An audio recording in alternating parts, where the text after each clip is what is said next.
ಈಗ ನಮ್ಮ ಎಜುಕೇಷನ್ ಸಿಸ್ಟಮ್ನಲ್ಲಿ ಪರೀಕ್ಷೆಯ ಮಹತ್ವ ಏನು ಅಥವಾ ಕ್ರಿಟಿಕ್ಯಾಲಿಟಿ ಏನು ಅಂದರೆ ಆ 3 ಗಂಟೆಯಲ್ಲಿ ನೀವು ಪರೀಕ್ಷಾ ಉತ್ತರ ಪತ್ರಿಕೆಯಲ್ಲಿ ಏನು ಬರೀತೀರಾ ಅದಕ್ಕಷ್ಟೇ ನಿಮಗೆ ಮಾರ್ಕ್ಸ್ ಸಿಗುತ್ತೆ. ಪ್ರಶ್ನೆ ಅರ್ಥ ಮಾಡ್ಕೋಬೇಕು, ಅದಕ್ಕೆ ಸರಿಯಾದ ಉತ್ತರ ಏನು ಅನ್ನೋದನ್ನ ಯೋಚನೆ ಮಾಡಬೇಕು ಮತ್ತು ಅದನ್ನು ರೀಕಾಲ್ ಮಾಡಿಕೊಂಡು ಅಂದರೆ ಯಾವ ಫಾರ್ಮ್ಯಾಟಲ್ಲಿ ಬರೀಬೇಕು ಇದು ಅನ್ನೋದನ್ನ ಅದ್ರ ಪ್ರಕಾರ ಬರೀಬೇಕು. ಪರೀಕ್ಷೆ ನಾನು ಒಂದು ಹಂತಕ್ಕೆ ಪರ್ಫಾರ್ಮ್ ಮಾಡಬೇಕು ಅಂದ್ಕೊಂಡೆ ಪರ್ಫಾರ್ಮ್ ಮಾಡಬೇಕು 3 ಮುಖ್ಯವಾದ ವಿಚಾರ: ಎಫರ್ಟ್ಸ್, ಪ್ರಿಪರೇಷನ್, ಪರ್ಫಾರ್ಮೆನ್ಸ್. ಔಟ್ಕಮ್ ನಿನ್ನ ಕೈಲಿ ಇದೆಯಾ? ಖಂಡಿತ ಇಲ್ಲ. ಇದು ತುಂಬಾ ಮುಖ್ಯ. To perform to the best of abilities ಮೊದಲನೇ ನಾನು ಹೇಳ್ತೀನಿ, ಎಕ್ಸಾಮ್ ಬಗ್ಗೆ ಆತಂಕ ಬೇಡ. ಸ್ಟ್ರೆಸ್ ಇರುತ್ತಾ ಅದಿದ್ದೇ ಇರುತ್ತೆ. ಅಲ್ಲಿ ಹೋಗ್ಬೇಕಾದ್ರೆ ಯಾರೋ ಒಬ್ಬ ಇನ್ನೊಬ್ಬ ಫ್ರೆಂಡ್ ಕೇಳ್ತಾನೆ, ಇದಕ್ಕೆ ಆನ್ಸರ್ ಏನು ಅಂತ ಕೇಳ್ತಾನೆ, ಇಲ್ಲ ಇದಕ್ಕೆ ಪ್ರಿಪೇರ್ ಆಗಿದ್ಯಾ ಅಂತ ಕೇಳ್ತಾನೆ. ಅವಾಗ ಏನಾಗುತ್ತೆ, ಆ ಮಗುಗೆ ಆ ವಿಚಾರ ಬರುತ್ತೆ, ಅಯ್ಯೋ ನಾ ಇದು ಓದೇ ಇಲ್ವಲ್ಲ ಅಥವಾ ನನಗೆ ಈಗ ನೆನಪಾಗ್ತಿಲ್ವಲ್ಲ ಅಂತ ಬಂದಾಗ ಅದೇ ಕ್ವಶನ್ ಪೇಪರ್ ಬಂದ್ಬಿಟ್ರೆ ಅನ್ನೋದೊಂದು ಭಯ. ಜೀವನ ದೊಡ್ಡದು. It is bigger than academics, bigger than your examinations.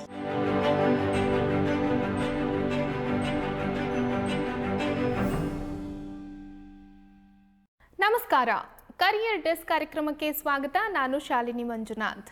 ನಿಮ್ಮಲ್ಲೇ ಕೇಳಿದಂತಹ ಒಂದು ಪ್ರಶ್ನೆಗೆ ಉತ್ತರ ಕೊಡುವಂತಹ ಸಮಯ ಈಗ.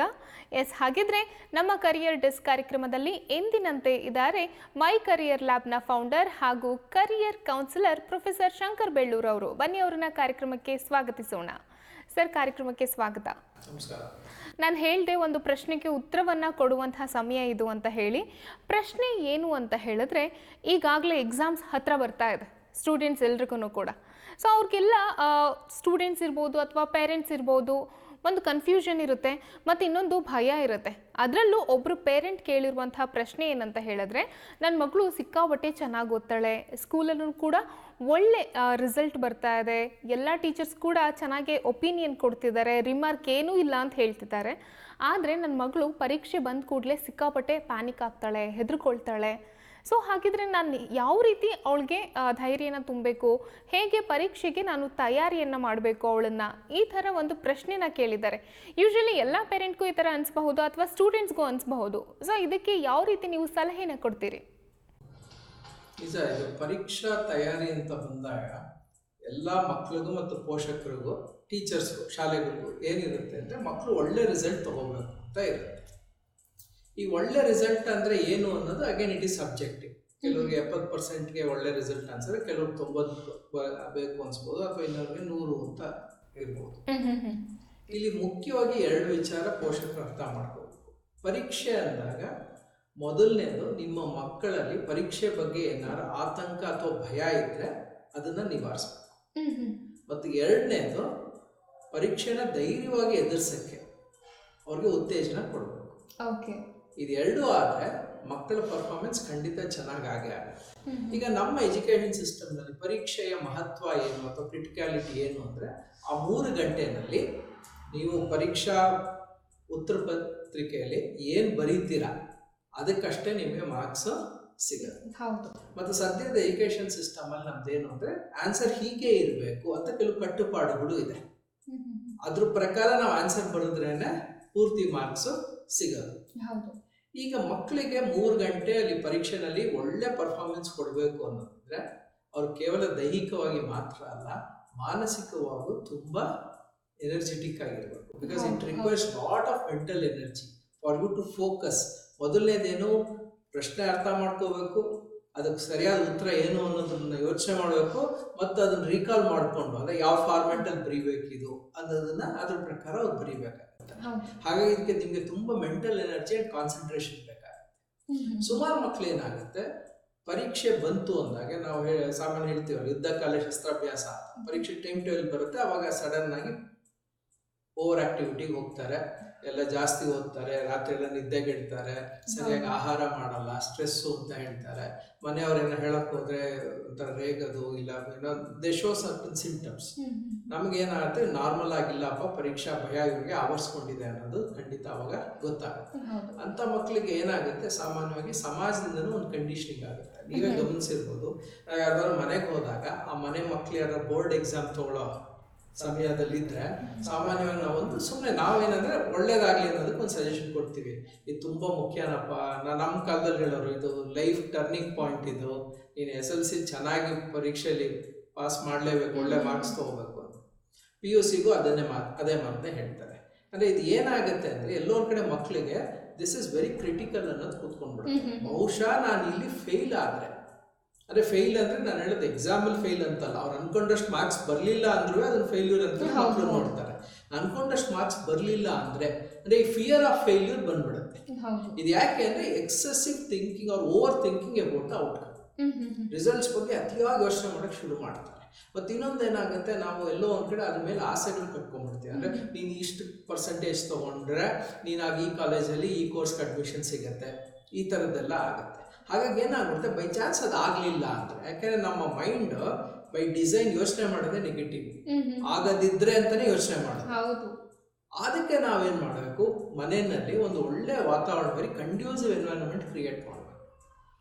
ಮಕ್ಕಳಿಗೆ ಹೇಳಬೇಕು, it's a very normal thing. ಪರೀಕ್ಷೆ ಅನ್ನೋದು ಇದೇ ಮೊದಲಲ್ಲ, ಇದೇ ಕೊನೆ ಅಲ್ಲ. ಈ ಥರ ಪರೀಕ್ಷೆಗಳು ನಿನ್ನ ಜೀವನದಲ್ಲಿ ಎಷ್ಟೋ ಬರ್ತಾ ಇರುತ್ತೆ. So you give your best. ನಾವು ಯಾವಾಗಲೂ ಮಕ್ಕಳಲ್ಲಿ ಒಂದೇನು ಹೇಳಬೇಕಂದ್ರೆ ಪ್ರಾಸೆಸ್ ಇಟ್ಕೊಳ್ಳಿ ಅಂತ ಹೇಳ್ಬೇಕು. ಏನು ಪ್ರಾಸೆಸ್ ಅಂದರೆ, ಪರೀಕ್ಷೆ ನಾನು ಒಂದು ಹಂತಕ್ಕೆ ಪರ್ಫಾರ್ಮ್ ಮಾಡಬೇಕು, ಅನ್ಕೊಂಡೇನು ಪರ್ಫಾರ್ಮ್ ಮಾಡಬೇಕು ಅಂದರೆ 3 ಮುಖ್ಯವಾದ ವಿಚಾರ ಬರುತ್ತೆ. ಒಂದು ಎಫರ್ಟ್ಸು, ನಾನು ಎಷ್ಟು ಎಫರ್ಟ್ ಹಾಕಬೇಕು ಅನ್ನೋದು ನನಗೆ ಬಿಟ್ಟಿದೆ. ಎಷ್ಟು ಜಾಸ್ತಿ ಎಫರ್ಟ್ ಹಾಕ್ತೀನಿ ನಾನು ಅಷ್ಟೇ ಚೆನ್ನಾಗಿ ಪ್ರಿಪೇರ್ ಆಗ್ಬೋದು. ಯಾಕೆ ತಯಾರಿ ಮುಖ್ಯ ಅಲ್ಲ, ಪರೀಕ್ಷಾ ತಯಾರಿ ಅಂತ ನಾವು ಹಾಗೆ ಕೇಳಬೇಕು. ಏನಪ್ಪ ಎಕ್ಸಾಮ್ ಪ್ರಿಪೇರ್ ಆಗಿದೆಯಾ ಅಂತಲೇ ಕೇಳ್ತೀವಿ. ಎಕ್ಸಾಮ್ ಪ್ರಿಪೇರ್ ಆಗಬೇಕು ಅಂದರೆ ನೀವು ಹಿಂದೆ ಎಫರ್ಟ್ ಹಾಕಿರ್ಬೇಕು, ಅದ್ರ ಮೇಲೆ ನಿಮ್ಮ ತಯಾರಿ ನಿಂತಿದೆ. ತಯಾರಿ ಚೆನ್ನಾಗಾಗತ್ತೆ ಅಂದರೆ ಅದು ಪರ್ಫಾರ್ಮೆನ್ಸ್ ಚೆನ್ನಾಗಿರುತ್ತೆ. ನಾನು ಹೇಳಿದ್ರೆ ಮಕ್ಕಳ ಕೈಯಲ್ಲಿ ಅಥವಾ what is in their control is these 3 factors: efforts, preparation, performance. Outcome ನಿನ್ನ ಕೈಲಿ ಇದೆಯಾ? ಖಂಡಿತ ಇಲ್ಲ. ಯಾಕೆಂದರೆ ಇಷ್ಟು ಬರ್ಬೋದು ಅಂತ ಒಂದು ಎಸ್ಟಿಮೇಟ್ ಮಾಡ್ಬೋದು ಹೊರತು ಅಷ್ಟೇ ಬರುತ್ತೆ ಅಂತ ಯಾರು ಗ್ಯಾರಂಟಿ ಕೊಡುತ್ತೆ? ಹೌದು ಇಲ್ವಾ? It's a game of probability. But if you want to make that probability almost a certainty, then you need to put in lot of efforts, prepare adequately and perform to the best of your abilities. ಇದು ತುಂಬ ಮುಖ್ಯ. And to perform to the best of abilities, ಮೊದಲನೇ ನಾನು ಹೇಳ್ತೀನಿ, exam ಬಗ್ಗೆ ಆತಂಕ ಬೇಡ. Stress ಇರುತ್ತಾ, ಅದು ಇದ್ದೇ ಇರುತ್ತೆ. ಯಾಕೆ ನಂಗೆ ಈಗಲೂ ನೆನಪಿದೆ, ಒಂದ್ಸಲಿ ಸುನಿಲ್ ಗವಾಸ್ಕರ್ 100 ಟೆಸ್ಟ್ ಮ್ಯಾಚ್ ಆಡಿದಾಗ ಅವನು ದೂರದರ್ಶನಲ್ಲಿ ಒಂದು ಇಂಟರ್ವ್ಯೂ ಇತ್ತು. ಸರ್ ಇದು ಅಂದರೆ 100ನೇ ಮ್ಯಾಚು, ನಿಮ್ಗೇನಿದು ಸುಲಭ ಅಲ್ವಾ, ಅಂದರೆ ಸುಲಿದು ಬಾಳೆಹಣ್ಣ ಥರ ಅಂತ. ಆಗ ಸುನಿಲ್ ಗವಾಸ್ಕರ್ ಒಂದು ಮಾತು ಹೇಳಿದ್ರು, ಈ 100ನೇ ಟೆಸ್ಟ್ ಮ್ಯಾಚ್ ಆದ್ರೆ ಪ್ರತಿ ಸಲ ನಾನು ಓಪನಿಂಗ್ ಮಾಡೋಕ್ಕೆ, ಅಂದರೆ ಇನ್ನಿಂಗ್ಸ್ ಓಪನ್ ಮಾಡೋಕ್ಕೆ ಹೋಗ್ಬೇಕಾದ್ರೆ I am representing my country. ಕೋಟ್ಯಾಂತರ ಜನರ ಒಂದು ಆಶೋತ್ತರ ನನ್ನ ಮೇಲಿರುತ್ತೆ. ಹಂಗಾಗಿ ಅವ್ರು ಇದೇ ಫ್ರೇಸ್ ಉಪಯೋಗಿಸಿದ್ರು, they will be butterflies in my stomach ಅಂತ. ಆತಂಕ ಇದ್ದೇ, ಆ ಸ್ಟ್ರೆಸ್ ಇದ್ದೇ ಇರುತ್ತೆ ಅಂತ. ಹಾಗಾಗಿ ಈ ಸ್ಟ್ರೆಸ್ ಒಳ್ಳೇದೇ ಇದು. Just because someone is in stress, but ಈ ಸ್ಟ್ರೆಸ್ ಲಿಮಿಟ್ ಮೀರಿ ಹೋದಾಗ ಅವಾಗ ಅದು ತಪ್ಪಾಗುತ್ತೆ, ನಮಗೆ ಕೆಟ್ಟ ಪರಿಣಾಮ ಆಗುತ್ತೆ.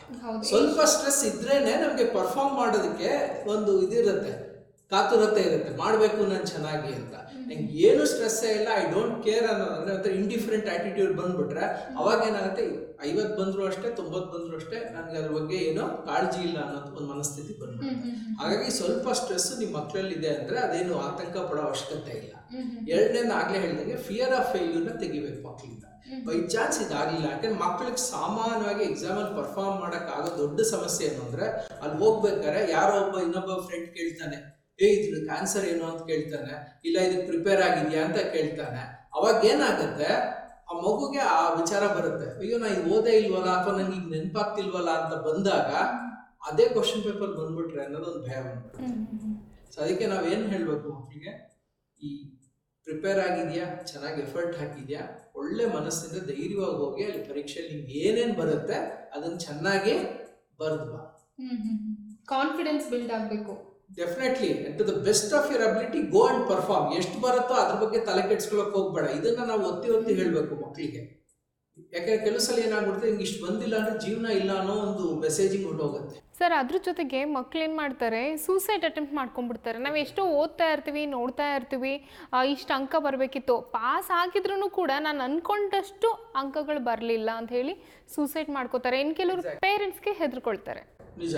ಇಲ್ಲಿ ಏನಾಗುತ್ತೆ, ಒಂದು ಪ್ರೆಷರು, ಇಂಟರ್ನಲ್ ಪ್ರೆಷರು. ಮಕ್ಕಳಿಗೆ ಒಂದು ಎಕ್ಸ್ಪೆಕ್ಟೇಷನ್ ಇರುತ್ತೆ, ಇಷ್ಟು ಬರಬೇಕು ಅಷ್ಟು ಬರಬೇಕು ಅನ್ನೋ ಎಕ್ಸ್ಪೆಕ್ಟೇಷನ್ ಇರೋದ್ರಿಂದ ಅವ್ರಿಗೇನಾಗುತ್ತೆ, ಅದು ರೀಚ್ ಆಗಲಿಲ್ಲ ಅನ್ನೋದೊಂದು ಆಲೋಚನೆ ಬಂತು ಅಂದರೆ ಬಹುಶಃ ಆವಾಗ ಅವ್ರಿಗೆ ಸ್ಟ್ರೆಸ್ ಜಾಸ್ತಿ ಆಗುತ್ತೆ. What if I can't perform at that level ಅನ್ನೋದೊಂದು. ಎರಡನೇದು ಎಕ್ಸ್ಟರ್ನಲ್ ಸೋರ್ಸಿಂದ, ಅದು ಅಪ್ಪ ಅಮ್ಮನಿಂದ ಇರ್ಬೋದು ಅಥವಾ ಸಮಾಜದಿಂದ ಇರ್ಬೋದು, ಕೆಲಸ ಟೀಚರ್ಸಿಂದ ಒಂದು ಎಕ್ಸ್ಪೆಕ್ಟೇಷನ್ ಇರುತ್ತೆ. ಮಗುಗೆ ಸುಮ್ಮನೆ ಅವ್ರು ಏನು ಅನ್ಕೊಂತಾರೆ, ಎಂಕರೇಜ್ ಮಾಡಕ್ ಹೇಳಿದೀವಿ ಅಂತ, ನಿಂದ ತುಂಬಾ ಎಕ್ಸ್ಪೆಕ್ಟೇಷನ್ ಇದೆಯಪ್ಪ, ಚೆನ್ನಾಗಿ ನಿನ್ ತಗೋಬೇಕು ಮಾರ್ಕ್ಸ್ ಅಂದ್ಬಿಡ್ತಾರೆ. ಮಗುಗೆ ಏನಾಗುತ್ತೆ, ಓಹೋ ನಾನು ಅಷ್ಟು ತಗೊಳ್ಳಿಲ್ಲ ಅಂದ್ರೆ ಬಹುಶಃ ಟೀಚರು ನನಗೆ ಗೌರವ ಕೊಡಲ್ಲ ಅಥವಾ ಅಪ್ಪ ಅಮ್ಮ ನನ್ನನ್ನು ಪ್ರೀತಿಸಲ್ಲ, ಈ ಥರ ಆಲೋಚನೆ ಮಾಡೋ ಮಕ್ಕಳು ಇದ್ದಾರೆ. ಯಾಕೆ ನಮಗೆ ರೀಸೆಂಟ್ ಕೋಟಾನಲ್ಲಿ ಆಗಿದ್ದು ಸೂಸೈಡ್ ಕೇಸಲ್ಲಿ ಆ ಮಗು ಅದೇ ಬರ್ತಿತ್ತು, ನಿಮ್ಮ ಮಟ್ಟಕ್ಕೆ ನಾನು ಪರ್ಫಾರ್ಮ್ ಮಾಡೋಕ್ಕೆ ಆಗ್ತಾ ಇಲ್ಲ, ಹಾಗಾಗಿ ನಾನು ಒಳ್ಳೆ ಮಗು ಅಲ್ಲ ಅಂತ ಬರೆದಿಟ್ಟು ಅವಳು ಆತ್ಮಹತ್ಯೆ ಮಾಡ್ಕೊಂಡಿದ್ದು. ಅಂದರೆ ನಮಗೆ ಮಕ್ಕಳ ಮನಸ್ಸು ಯಾವ ರೀತಿ ಯೋಚನೆ ಮಾಡುತ್ತೆ ಅನ್ನೋದು ಅರ್ಥ ಮಾಡ್ಕೋಬೇಕು. ಅದ್ರ ಬದಲು ನಾವು ಏನು ಹೇಳ್ಬೋದು ಮಕ್ಕಳಿಗೆ, ಪರೀಕ್ಷೆ ಮುಖ್ಯ, ಆದರೆ ಪರೀಕ್ಷೆ is not the end of the world. ಹೌದು, ಜೀವನ ಇದಕ್ಕಿಂತ ದೊಡ್ಡದಾಗಿದೆ. ಈ ಪರೀಕ್ಷೆ ಆದ್ಮೇಲೂ ನಿನ್ನ ಜೀವನ ಇದ್ದೇ ಇರುತ್ತೆ. ನಾನು ಯಾವಾಗಲೂ ಮಕ್ಳ ಹತ್ರ ಲಾಜಿಕಲ್ ಆಗಿ ಮಾತಾಡ್ಬೇಕಾದ್ರೆ ಒಂದು ಪ್ರಶ್ನೆ ಇದೆ, ಬೈ ಚಾನ್ಸ್ ನೀನು ಎಷ್ಟು ಅನ್ಕೊಂಡಿದ್ಯಾ, 95 ಅಥವಾ 90 ಅನ್ಕೊಂಡಿದ್ಯಾ, 80 ಬಂತು, ಏನಾಗುತ್ತೆ ಕಾನ್ಸಿಕ್ವೆನ್ಸ್? ಹೌದು, ಅಲ್ಲಿ ಮುಗ್ದೋತಾ ನಿನ್ನ ಲೈಫ್ ಅಥವಾ ಪ್ರಪಂಚ ನಿನ್ಗೆ ಎಂಡ್ ಆಯ್ತಾ? ಇಲ್ಲ. ಈಗ ನಾನು ಒಂದು ಉದಾಹರಣೆ ಕೊಡ್ತೇನೆ. ಇವರು ತುಂಬಾ ಫೇಮಸ್, ಆಮೇಲೆ ಎಲ್ರಿಗೂ ಪರಿಚಯ ಇರೋದು. ಈ ಥರ ನನ್ನ ಹತ್ರ 100 ಕೇಸ್ ಸ್ಟಡಿ ಮಾಡಿ ಇಟ್ಟಿದ್ದೀನಿ. ಇವ್ರದ್ದೇ ಯಾಕೆ ಎಲ್ಲರ ಕಡೆ ಕೊಡ್ತೀನಿ ಅಂದ್ರೆ, ಇವ್ರ ಪರಿಚಯ ಎಲ್ರಿಗೂ ಇರುತ್ತೆ. ಅವ್ರ ಹೆಸರು ಸತ್ಯ ನಾಡೆಲ್ಲ ಅಂತ. Satya Nadella is the Microsoft global CEO, Seattle ಅಲ್ಲಿ ಇದ್ದಾರೆ ಅವರು. ಇವರು ಅವರ 12th ಆದ್ಮೇಲೆ he also wanted to get in to IIT. ಯಾಕಂದ್ರೆ ಆಂಧ್ರದಲ್ಲಿ ಅದಕ್ಕೆ ತುಂಬಾ ಅದಕ್ಕೊಂದಲ್ಲ ಇದೆ ಕಲ್ಚರೇ ಇದೆ, ಅಲ್ಲಿಂದ ತುಂಬಾ ಜನ IITಗೆ ಸೆಲೆಕ್ಟ್ ಆಗ್ತಾರೆ. ಇವರು ಪ್ರಯತ್ನ ಪಟ್ಟಿದ್ರು, ಆಗ್ಲಿಲ್ಲ. ಏನ್ ಮಾಡಿದ್ರು, ಅಲ್ಲಿಗೆ ಮುಗ್ದೋಯ್ತು ಅವ್ರ ಜೀವನ. ಇಲ್ಲ, ಅವ್ರೇನ್ ಮಾಡಿದ್ರು, CET ತಗೊಂಡ್ರು, ನಮ್ಮ ಕರ್ನಾಟಕದ ತಗೊಂಡು ಮಣಿಪಾಲ್ ಇನ್ಸ್ಟಿಟ್ಯೂಟ್ ಆಫ್ ಟೆಕ್ನಾಲಜಿ ಮಣಿಪಾಲಲ್ಲಿ, ಅಲ್ಲಿ ಅವ್ರು ಇಂಜಿನಿಯರಿಂಗ್ ಮಾಡಿದ್ರು. ನಾರ್ಮಲ್ ಸ್ಟೇಟ್ ಇಂಜಿನಿಯರಿಂಗ್ ಕಾಲೇಜ್, ಅಲ್ಲಿ ಇಂಜಿನಿಯರಿಂಗ್ ಮಾಡಿದ್ರೆ ಇವತ್ತು ಅವ್ರು ಯಾವ ಪೊಸಿಷನ್ ಇದ್ದಾರೆ? ನಾನು ಹೇಳೋದು, ಅವಾಗ ಅವ್ರಿಗೆ IITಗೆ ಸಿಗ್ಲಿಲ್ಲ ಅಂತ ಅನ್ಕೊಂಡು ಇನ್ನು ಮುಂದೆ ನಂಗೆ ಜೀವನ ಇಲ್ಲ ಅನ್ಕೊಂಡು ಅವ್ರು ಏನಾರು ಎಡವಟ್ ಮಾಡ್ಕೊಂಡಿದ್ರೆ, ಹೌದು, ಅಲ್ಲಿ ಮುಂದಿನ ಅವ್ರ ಜೀವನ ನೋಡಿ ಏನ್ ಕಳ್ಕೊಳ್ಳೋರು, ಲೈಫ್ ಇಸ್ ಸ್ಪಾಯ್ಲ್ ಆಗ್ಬಿಟ್ಟಿರೋದು ಅಲ್ವಾ? ಹಾಗಾಗಿ ಯಾವಾಗ ಜೀವನ ದೊಡ್ಡದು, it is bigger than academics, bigger than your examinations. ಹಾಗನ್ಬಿಟ್ಟು ಎಕ್ಸಾಮ್ ಮಹತ್ವ ಇಲ್ಲ ಅಂತ ಹೇಳ್ತಿಲ್ಲ. ಅಂದ್ರೆ ಮಕ್ಳಿಗೆ ಏನ್ ಹೇಳ್ಬೇಕು, ಇದು ಮುಖ್ಯ, ಆದ್ರೆ ಇದೇ ಎಲ್ಲ ಅಲ್ಲ. Whatever best you can give, go at and get. ಯಾವುದು ಆತಂಕ ಬೇಡ, ಫಿಯರ್ ಆಫ್ ಫೇಲ್ಯೂರ್ ತೆಗೆದ್ಬಿಡ್ಬೇಕು. ಇಷ್ಟು ಪರ್ಫಾರ್ಮ್ ಮಾಡ್ಲಿಲ್ಲ ಅಂದ್ರೆ ನಾನು ಅಕ್ಸೆಪ್ಟ್ ಮಾಡ್ಕೊಳ್ಳಲ್ವೇನೋ. ಈಗ ಸುಮಾರು ಮಕ್ಕಳಲ್ಲಿ ಈಗ ಇದು ಬರ್ತಾ ಇದೆ, ನಾನು ಅಪ್ಪ ಅಮ್ಮ ಅನ್ಕೊಂಡ ಮಟ್ಟಕ್ಕೆ ಅಥವಾ ಫ್ರೆಂಡ್ಸ್ ಪಿಯರ್ ಪ್ರೆಷರ್ ಅಥವಾ ಟೀಚರ್ಸ್ ಅನ್ಕೊಂಡ ಮಟ್ಟಕ್ಕೆ ನಾನು ಮಾರ್ಕ್ಸ್ ತಗೊಳ್ಳಿಲ್ಲ ಅಂದ್ರೆ ನನ್ನ ಅಕ್ಸೆಪ್ಟ್ ಮಾಡ್ಕೊಳ್ಳಲ್ವೇನೋ ಅನ್ನೋ ಒಂದು ಆತಂಕ. ಇದು ಸೆಲ್ಫ್ ಎಸ್ಟೀಮ್ ಕಮ್ಮಿ ಇರೋ ಮಕ್ಕಳೇ ಜಾಸ್ತಿ ಸೂಸೈಡ್ ಮಾಡ್ಕೊತಾರೆ. ಯಾಕೆ ಅವಕ್ಕೆ ಅಕ್ಸೆಪ್ಟೆನ್ಸ್ ತುಂಬಾ ಬೇಕಾಗಿರುತ್ತೆ. ನಾನು ಪರ್ಫಾರ್ಮ್ ಮಾಡಿಲ್ಲ ಅಂದ್ರೆ ನಾನು ತಿರಸ್ಕಾರ ಮಾಡ್ಬಿಡ್ತಾರೆ, ನಾನು ರಿಜೆಕ್ಟ್ ಮಾಡ್ಬಿಡ್ತಾರೆ ಅನ್ನೋ ಒಂದು ಭಾವನೆ ಬಂದ್ಬಿಟ್ರೆ ಸಾಕು, ನಂಗೆ ಜೀವನ ಬೇಡ ಅನ್ಕೊಂಡ್ಬಿಡ್ತಾರೆ. ಹಾಗಾಗಿ ನಾವ್ ಹೇಳ್ಬೇಕು, ನೀನು 80 ತಗೊಂತೀಯೋ 90 ತಗೊಂತೀಯ 60 ತಗೊಂತೀಯ, ಏನ್ ತಗೊಂಡ್ರು ನೀನ್ ನನ್ನ ಮಗು, and I accept, I love you unconditional. ಈ ಮೆಸೇಜ್ ಅಪ್ಪ ಅಮ್ಮನಿಂದ ತುಂಬಾ ಹೋಗ್ಬೇಕು. ನೀನ್ ತಗೊಂಡ್ರೆ ಸಂಭ್ರಮ ಪಡ್ತೀವಿ, ಕಮ್ಮಿ ತಗೊಂಡ್ರೆ still my kid will celebrate. ಇನ್ನು ಪೇರೆಂಟ್ಸ್ ಕನ್ಸೋದು ಹೇಗೆ, ನಾನು ಎಷ್ಟು ಫ್ರೀಯಾಗಿ ಬಿಡ್ತೀನೋ ಅಷ್ಟು ಫ್ರೀಯಾಗಿ ಬಿಟ್ಟು, ಮಗ ಏನಾದರೂ ನೆಗೆಟಿವ್ ಆಗಿ ತೊಗೊಂಡು ನಮ್ಮ ಅಪ್ಪ ಅಮ್ಮ ಯಾವಾಗಲೂ ನನಗೆ ಫ್ರೀಡಮ್ ಕೊಟ್ಟಿದ್ದಾರೆ ಅಂತ ಹೇಳಿ ತಪ್ಪು ಮಾಡೋ ಸಾಧ್ಯತೆನೂ ಇರಬಹುದು. ಖಂಡಿತ ಅದ ನೀವು ಯಾವ ರೀತಿ ಕಮ್ಯುನಿಕೇಟ್ ಮಾಡ್ತೀರೋ ಅದ್ರ ಮೇಲೆ ಹೋಗುತ್ತೆ. ಈ ಫ್ರೀಡಮ್ ಅನ್ನೋದು it's a very thin line. ನಾವು ಹೇಳ್ತೀವಲ್ಲ, ಸ್ವೇಚ್ಛಾಚಾರಕ್ಕೂ ಸ್ವಾತಂತ್ರ್ಯಕ್ಕೂ ಒಂದು ಸಣ್ಣ ಗೆರೆ ಇದೆ. ಸ್ವೇಚ್ಛಾಚಾರ ಝೋನ್ಗೆ ಹೋಗ್ಬಿಟ್ರೆ ಅಲ್ಲಿ ನಿಮ್ಗೆ ಅಕೌಂಟಬಿಲಿಟಿ ಇಲ್ಲ, ಜವಾಬ್ದಾರಿ ಇಲ್ಲ. ನಾನಿಲ್ಲಿ ಹೇಳ್ತಿರೋದು, ಮಗುಗೆ ಯಾವಾಗ ಪ್ರೆಷರ್ ಆಗತ್ತೆ ಅಂದ್ರೆ, ನಮ್ಮ ಕಮ್ಯುನಿಕೇಶನ್ ಅಲ್ಲಿ ನಾವೆಲ್ಲ ಕಂಪೇರ್ ಮಾಡ್ತೀವಿ, ಇಲ್ಲ ಜಡ್ಜ್ ಮಾಡ್ತೀವಿ. ಅವ್ನು ನೋಡಿ ಎಷ್ಟು ಕಷ್ಟಪಟ್ಟು ಅಂತ, ನೀನ್ ನೋಡಿ ಯಾವಾಗಲೂ ಟೈಮ್ ಮಾಡಿ. ಶಿಸ್ತು ತಗೊಂಡ್ ಬನ್ನಿ. ಮೊದಲು ಹೇಳಿದ ಅಪ್ಪ ಅಮ್ಮಂಗೆ, ಮಕ್ಕಳು ಟೈಮ್ ಮ್ಯಾನೇಜ್ಮೆಂಟ್ಗೆ ಶಿಸ್ತು ತಗೊಂಡ್ ಬನ್ನಿ. ಅವ್ರಿಗೆ ಸರಿಯಾಗಿ ಸಮಯದಲ್ಲಿ ಕೂತ್ಕೊಂಡು ಓದೋ ಹವ್ಯಾಸ ಬೆಳೆಸ್ಕೊಳ್ಳೋದನ್ನ ಹೇಳ್ಕೊಡಿ. ಮತ್ತು ಅವ್ರಿಗೆ ಅರ್ಥ ಆಗಿದ್ದನ್ನ ಅವ್ರು ಸುಮ್ಮನೆ ಇಟ್ಕೊಂಡ್ಬಾರ್ದು, ಅದನ್ನ ಟೀಚರ್ ಹತ್ರ ಹೋಗಿ ಡಿಸ್ಕಸ್ ಮಾಡಿ ಕ್ಲಾರಿಟಿ ತಗೊಂಡು ಪ್ರಶ್ನೆಗಳು ಕೇಳಿ ಅರ್ಥ ಮಾಡ್ಕೋಬೇಕು. ಮತ್ತು ಓದ್ಬೇಕಾದ್ರೆ ನಾವೆಲ್ಲ ಹೇಳ್ತೀವಿ, ಮತ್ತೆ ಇಷ್ಟಪಟ್ಟು ಓದೋ ಒಂದು ಮನಸ್ಥಿತಿಗೆ ಮಕ್ಕಳನ್ನ ತಗೊಂಡ್ಬಾರ್ದು. ಮತ್ತೆ ಎಲ್ಲದಕ್ಕಿಂತ ಮುಖ್ಯವಾಗಿ ಯಾಕೆ ಓದ್ಬೇಕು ಅನ್ನೋ ಅರಿವು ಮಕ್ಕಳನ್ನ ಓದಿಸು. ಇದು ಬರೀ ಒಂದು ಕೆಲಸಕ್ಕಲ್ಲ, ಅಥವಾ ನಾನು ಮುಂದೆ ಎಷ್ಟು ಸಂಬಳ ತಗೋಬೇಕು ಅದಕ್ಕಲ್ಲ. This is about creating your identity. ಯಾಕೆಂದ್ರೆ ಜ್ಞಾನ ಅನ್ನೋದಕ್ಕೆ ಅದಕ್ಕೆ ಎಕ್ಸ್ಪೈರಿ ಇಲ್ಲ. ಇವತ್ತು ನಾವು ಬಸವಣ್ಣವ್ರನ್ನು ನೆನ್ಪು ಮಾಡ್ಕೊತೀವಿ, ಅಂಬೇಡ್ಕರ್ನು ನೆನ್ಪು ಮಾಡ್ಕೊತೀವಿ, ನಮ್ಮ ಆಲ್ಬರ್ಟ್ ಐನ್ಸ್ಟೈನ್ ನೆನ್ಪು ಮಾಡ್ಕೊತೀವಿ. ಯಾಕೆ ನೆನ್ಪು ಮಾಡ್ಕೊತೀವಿ ಇಷ್ಟು ವರ್ಷ ಆದ್ರೂ? ಇಂಜಿನಿಯರ್ ಅಂದ್ರೆ ಸರ್ ಎಂ ವಿಶ್ವೇಶ್ವರಯ್ಯ ಅಂತೀವಿ. ಯಾಕೆ? ಸರ್ ಎಂ ವಿಶ್ವೇಶ್ವರಯ್ಯ ಮುಂಚೆ ಭಾರತದಲ್ಲಿ ಯಾರು ಇಂಜಿನಿಯರ್ ಇರಲಿಲ್ಲ, ಅಥವಾ ಅವ್ರು ಆದ್ಮೇಲೆ ಯಾರು ಇಂಜಿನಿಯರ್ ಆಗಲಿಲ್ವಾ? ಬಟ್ ಇವತ್ತು ನಮ್ಗೆ ಇಂಜಿನಿಯರ್ ಅಂದ್ರೆ bench mark still sir M Visvesvaraya. ಯಾಕೆಂದ್ರೆ ಅಂತ ಒಂದು ಕೆಲಸ ನಾವ್ ಏನ್ ಮಾಡಿದ್ರು ಮಕ್ಕಳಿಗೆ ಎಕ್ಸಾಕ್ಟ್ಲಿ ಸಮಾಜದಲ್ಲಿ ಒಂದು ಇಂಪ್ಯಾಕ್ಟ್ ಮಾಡ್ಬೋದಲ್ಲ. ಮಕ್ಳಿಗೆ ಯಾವಾಗಲೂ ಬಿಗ್ಗರ್ ಪಿಕ್ಚರ್ ಕೊಡ್ಬೇಕು. ನೀನು ಮಾಡೋ ಸಾಧ್ಯತೆ ಜೀವನದಲ್ಲಿ ಬೇಕಾದಷ್ಟಿದೆ. ನೀನು ಚೆನ್ನಾಗಿ ಓದಿದ್ರೆ, ಇಷ್ಟಪಟ್ಟು ಓದಿ, ಜ್ಞಾನಾರ್ಜನೆ ಮಾಡ್ಕೊಂಡು ಸ್ಕಿಲ್ಸ್ ಬೆಳೆಸ್ಕೊಂಡ್ರೆ ನಾಳೆ ದಿನ ನೀನು ಇವ್ರುಗಳಿಗೆ ಸಮಾಜಕ್ಕೆ ನಾನು ಕೊಡುಗೆ ಕೊಡ್ಬೋದು. ಈ ತರ ಒಂಥರ ಬ್ರಾಡನ್ ಮಾಡಿದಾಗ ಏನಾಗುತ್ತೆ ಮಕ್ಕಳಿಗೆ, ಪರೀಕ್ಷೆ ಅನ್ನೋದು ಇಟ್ಸ್ ಜಸ್ಟ್ ಒಂದು ಕಾಂಪೊನೆಂಟ್ ಅಷ್ಟೇ. ಇಲ್ಲ ಅಂದ್ರೆ ಪರೀಕ್ಷೆ ಅಂದ್ರೆ ಭಯ ಬಂದ್ಬಿಡುತ್ತೆ. ಯಾವುದೇ ವ್ಯಕ್ತಿ ಭಯ ಆವರಿಸ್ಕೊಂಡ್ಬಿಟ್ರೆ ಅವರ ಪೊಟೆನ್ಷಿಯಲ್ ಕಮ್ಮಿ ಆಗೋಗುತ್ತೆ. ಯೋಚನೆ ಮಾಡಿ, ಭಯ ಇರೋ ವ್ಯಕ್ತಿ ಗೆಲ್ಲೋ ಸಾಧ್ಯತೆ ನನ್ನ ಪ್ರಕಾರ ಇಲ್ವೇ ಇಲ್ಲ. ಅದಕ್ಕೆ ನಮ್ಮಲ್ಲಿ ಹೇಳ್ತಾರೆ ಧೈರ್ಯಂ ಸರ್ವತ್ರ ಸಾಧನಮ. ಧೈರ್ಯವಾಗಿ ಎದುರಿಸೋದು ಹೇಳ್ಕೊಡ್ಬೇಕು ಮಕ್ಕಳಿಗೆ. ನೀವು ಹೇಳಿದ್ರಲ್ಲ, ಫ್ರೀಡಮ್ ಅಂತ ತಗೊಂಡು ನಾನು ಓದೋದೇ ಇಲ್ಲ ಅಂತ ಅವ್ರಿಗೆ ಹೇಳ್ಬೇಕು, ಅರಿವು ಮೂಡಿಸ್ಬೇಕು. ಅದು ನಮ್ಮ ಜವಾಬ್ದಾರಿ. ಓದೋದು ಯಾಕೆ ಮುಖ್ಯ ಆಗುತ್ತೆ ಜೀವನದಲ್ಲಿ? It's about you trying to do something later. ನಿನ್ನ ಈ ಜ್ಞಾನ ಬುದ್ಧಿ ಈಗ ಬೆಳೆಸ್ಕೊಂಡ್ರೆ ಮುಂದೆ ನೀನು ದೊಡ್ಡವನ ಆದ್ಮೇಲೆ ಇದನ್ನ ಬಳಸ್ಕೊಂಡು ಏನಾದ್ರು ಮಾಡ್ಬೋದು ಒಳ್ಳೆ ಕೆಲಸ. ನಿನ್ನ ಜೀವನಕ್ಕೂ ಒಂದು ಸಾರ್ಥಕತೆ ಸಿಗುತ್ತೆ. I am not talking only about marks. Marks is just one component. ನಿನ್ನ ಹೊಲಿಸ್ಟಿಕ್ ಡೆವಲಪ್ಮೆಂಟ್ ಅಥವಾ ಗ್ರೋತ್ಗೆ ಇದು ತುಂಬಾ ಮುಖ್ಯ.